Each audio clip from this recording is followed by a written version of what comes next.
வணக்கம், நான் உங்கள் டாக்டர் மணிகண்டன். இன்றைக்கி எதை பற்றி பார்க்க போகிறோன்னா, ஒரு முக்கியமான டாபிக்.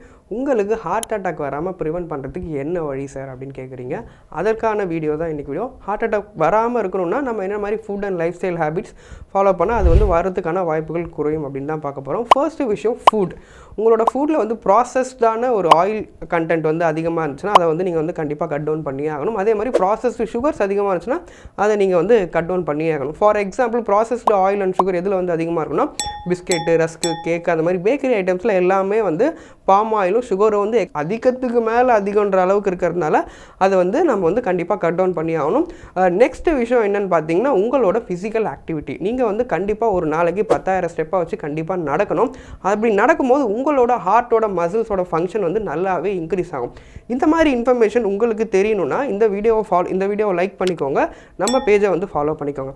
ஓகே சார், நான் இப்போ டயட் அண்ட் லைஃப் ஸ்டைல் கரெக்டாக ஃபாலோ பண்ணிக்கிறேன், எனக்கு ஹார்ட் அட்டாக் வராதுன்னு என்ன கேரண்டி சார் அப்படின்னு நீங்கள் கேட்குறது எனக்கு கேட்குது.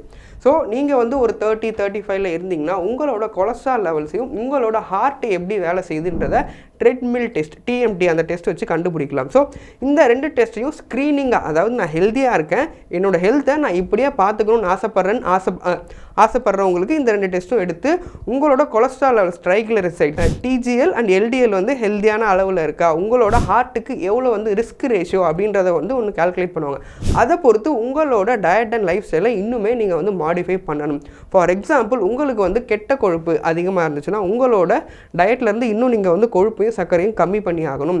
ப்ளஸ் உங்களோட வாக்கிங் அண்ட் ஃபிசிக்கல் ஆக்டிவிட்டிஸை இன்னும் கொஞ்சம் இன்க்ரீஸ் பண்ணி ஆகணும். நீங்கள் வாக்கிங் பண்ணுறது மட்டும் பத்தலை அப்படின்னா உங்களுக்கு ரெசிஸ்டன்ஸ் ட்ரைனிங் இல்லை கார்டியோ ட்ரைனிங், இந்த மாதிரி ஆக்டிவிட்டிஸ் எல்லாம் உங்களோட ஃபிசிஷியன் அட்வைஸ் பண்ணலாம். ஸோ உங்களோட ஹார்ட்டை காப்பாற்றுறதுல ஃபர்ஸ்ட் ஸ்டெப் எங்கே ஆரம்பிக்குதுன்னா ஃபுட் அண்ட் லைஃப் ஸ்டைல். ஃபுட்டில் ப்ராசஸ்டு சுகரையும் ப்ராசஸ்டு ஆயில்ஸையும் கம்மி பண்ணுறது, ஆக்டிவிட்டீஸில் கண்டிப்பாக நீங்கள் நடக்கிறது.